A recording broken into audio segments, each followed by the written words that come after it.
today. Are you a digital artist that want to make some cool speed paints of your art? Well, regardless if you're a PC, phone, or tablet artist today, I, Mary Mask, will give you some tips on how to make a more dynamic speed paint, both for voiceover speed paints and music-only speed paints. The programs I currently use are Photoshop, Premiere, and OBS, but again, you can use whatever option you want. Now sit back, relax, and let's go right into the video. Tip number 1. Choose your most ambitious drawings. I have a pretty long playlist full of speed paints, and if you scroll down, you'll find my oldest ones, which I hate right now. The reason why is that I used to pick up some pretty simple drawings with nothing too special about them, except this one. We'll get into it later. These drawings are pretty simple, and not only because of the lack of skill I had back then, but also because of the idea of the drawing itself. This one, for example, is a very basic drawing of an OC of mine waving, and the name I gave to the video is the drawing describing exactly what you're gonna watch, without any places for surprises there. So when wanting to record a speed paint, you gotta make sure to pick a larger scale drawing with many details or characters, or you can choose to make many drawings at the same time. The more the merrier. But I recommend picking larger scale drawings at music-only speed paints. For voiceover ones, you can pick simpler ones, since you have twice as much work to do on the voice recording and editing. Let's go for the recording part. When recording on a PC, I choose to record the whole screen of my program, showing exactly how the process was when drawing. I like this because it's easier, and I think it's very interesting to see how other artists organize their layers and tabs. This is something that can help other artists learn new techniques, and overall, I think it helps making a more dynamic video in the end. But you can choose to record however you want. Only the canvas, showing only a few parts of the workspace, or one that is standing still, like how SPEEDPAINTS does.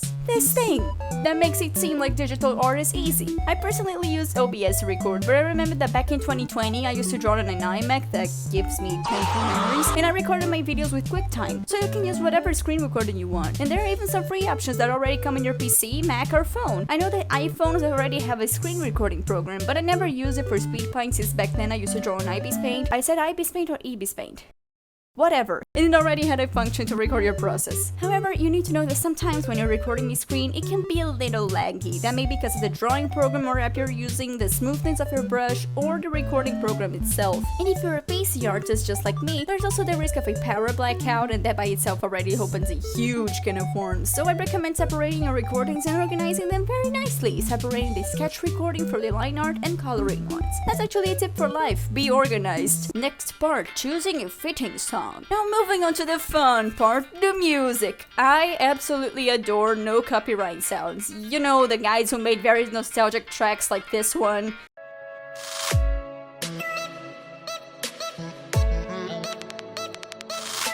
Or this one.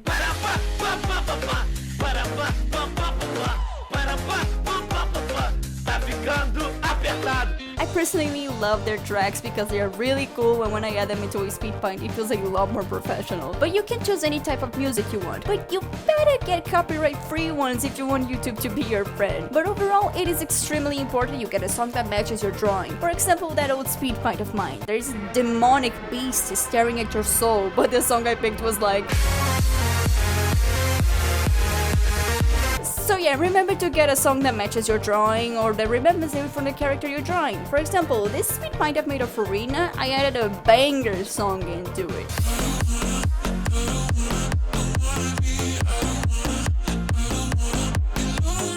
I like this song, I like it, it's cool. Now this is for voiceover speed paints, voice recording. I don't make many voiceover speed paints, I only did it twice here on the channel, but something I learned while making those voiceover videos is I don't want it to be just a speed paint with someone talking. It needs to be dynamic. I like adding a few spices in there, like background music, you know, your standard copyright-free lo-fi music, and shitload sound effects, even Brazilian ones. But this is something I do because it helps the video feel more funny and dynamic, and you don't need to add shitpost sound effects to your voiceover. But I highly recommend adding some background music. I think I am a person made of music, probably something that many of my subscribers already know. But trust me, adding some background music can help a lot in filling in the void of your recording and making your videos more interesting overall. But remember, and this is a tip that can actually work for any type of video that uses voice recording, is that cut all the parts you breathe and add a certain rhythm to your voiceover. Taking those silent parts out can really make it more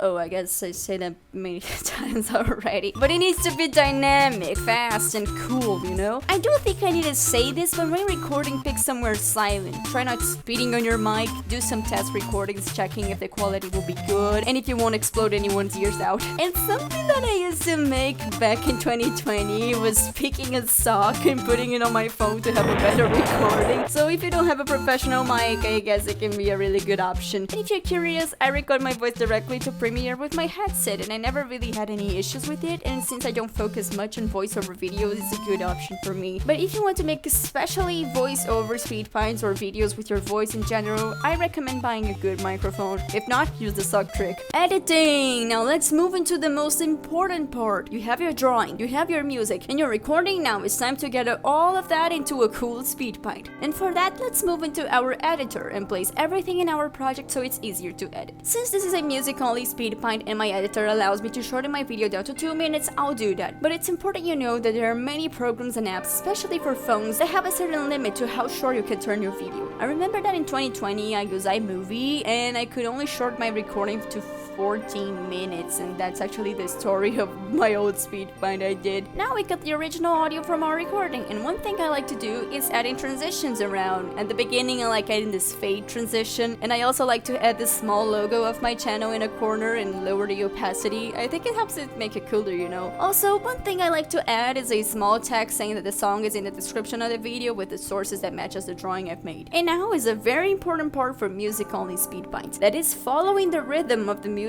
chosen. If the song has a cool drop, showcase your final result on it. Add some cool transitions and try making it move a little, like making the drawing slowly move upwards or downwards, or giving it a zoom or zoom out. And if the drop is too long, add another part showcasing other details of your drawing, like separating the drawing into different parts and adding some movements as well. This part will require more knowledge of the software or app you're editing and some editing knowledge as well, but it's totally worth it. I remember being able to do things like this back when I used KineMaster on my phone, and I remember how professional it felt seeing all that editing effort into a simple SpeedPaint. Also, remember to add a part saying which software or app you used and how long it took to finish it. And something I like adding as well is a small text saying that the final version will be on the description of the video, where I link a post where my drawing is. It could be Instagram, Tumblr, DeviantArt, it doesn't matter. But I think it's nice to add it so the person watching your video can give your drawing a like as well. And with that, the video is pretty much done. But for voiceover SpeedPaints, you don't need to put all the effort into adding transitions or zooming in your drawing. You can already begin straight to the SpeedPaint itself and just add a final screen featuring the result of your drawing. And an advantage that this kind of SpeedPaint has is that it can be a longer video, like 10 minutes long. And don't forget to add background music, it helps a lot of making your video more interesting. Now the last tip, sharing your video on YouTube. This is more like an extra part of the video, just showing some other things I like to add on my video when I release it on YouTube. You have to, of course, add a nice description with a link to your drawing and the music you added on the description. Not only because you need to credit other people's art, but maybe someone will enjoy the music you added and wants to know the name for it. I remember as a kid watching some miraculous SpeedPaints with some bangers on them and saving them on my playlist since I didn't know the name of the songs on them. So I always put a link to it both on the description and a card just to make my inner child happier. I like adding some cards as well, featuring the song I use in the playlist with some other SpeedPaints of mine, but this function, at least when I'm recording this video, is only available on YouTube Studio Desktop, so phone users can open a browser and into YouTube Studio through there if you want to add cards and some extra things. Also, remember to link your SpeedPaint in your drawing. I just found out that DeviantArt now allows you to add videos into your posts and my mind just exploded. I spent years adding links into them and now it's so much easier. So regardless of your socials, link your SpeedPaints to your drawings. I think I can start doing that on my Instagram stories because Instagram doesn't let you put any links to in your posts, only the stories. And don't forget to make a cool thumbnail for your video. So those were the tips, everyone. I'm not one of the best artists in the world, but I still think it was worth it to give you some advice on making some cool SpeedPaints. I hope those tips were helpful, but if you have any questions, you can comment them down below and I'll do my best to answer them. I love making SpeedPaints and I hope you guys do as well. Thank you so much for watching. I'll see you guys soon.